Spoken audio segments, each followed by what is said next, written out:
Assalamualaikum warahmatullahi wabarakatuh. Kami dari kelompok 5 akan sedikit video edukasi tentang Pancagatra, yaitu dalam hal ketimpangan ekonomi dan dampaknya pada Pancagatra.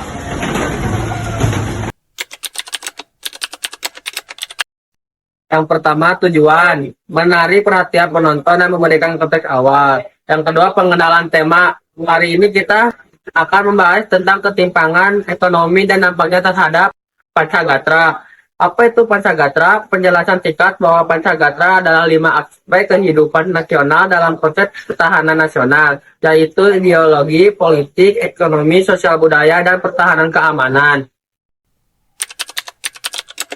Oke, di sini saya akan sedikit menjelaskan tentang ketimpangan ekonomi yang termasuk dalam kategori Pancagatra. Apa itu ketimpangan ekonomi?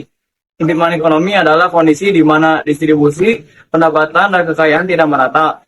Artinya, ada sekelompok orang yang sangat kaya, tapi sebagian lainnya hidup dalam kemiskinan.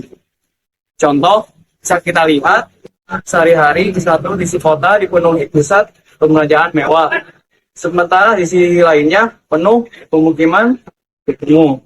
Dampaknya jelas, angka pengangguran meningkat, pendidikan rendah, dan akses kesehatan tidak merata.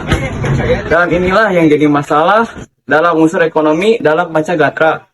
Ketika sistem ekonomi tidak berjalan adil, maka ketahanan ekonomi negara pun ikut melemah.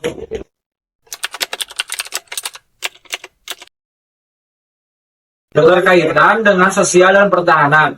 Tujuannya menjelaskan hubungan antara ketimpangan ekonomi dengan aspek sosial dan pertahanan negara. Masalah sosial, ketimpangan ekonomi memicu kecemburuan sosial, kriminalitas, konflik horizontal, meningkatnya kesejahteraan antara kaya dan miskin, dampak terhadap pertahanan. Tidak puasa sosial bisa melemahkan stabilitas nasional.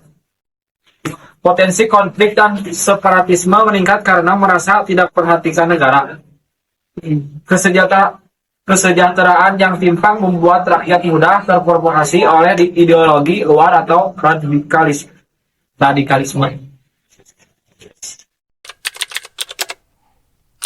Lalu apa solusinya? Solusinya adalah pemerataan ekonomi. Pemerataan ekonomi adalah kunci dari solusinya.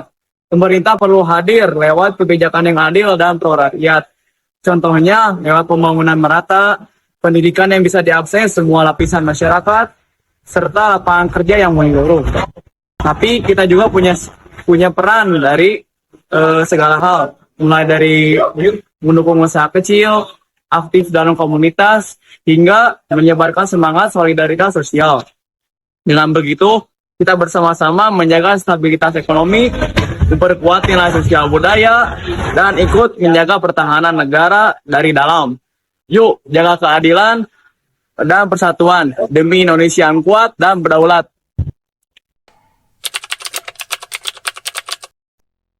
Kesimpulan, ketimpangan ekonomi bukan hanya masalah angka, tapi juga menyangkut stabilitas negara.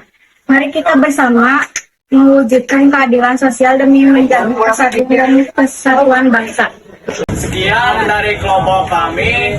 Mohon maaf bila ada kesalahan kata, ucapan, dan apapun itu. Mohon dimaafkan. Wassalamualaikum warahmatullahi wabarakatuh.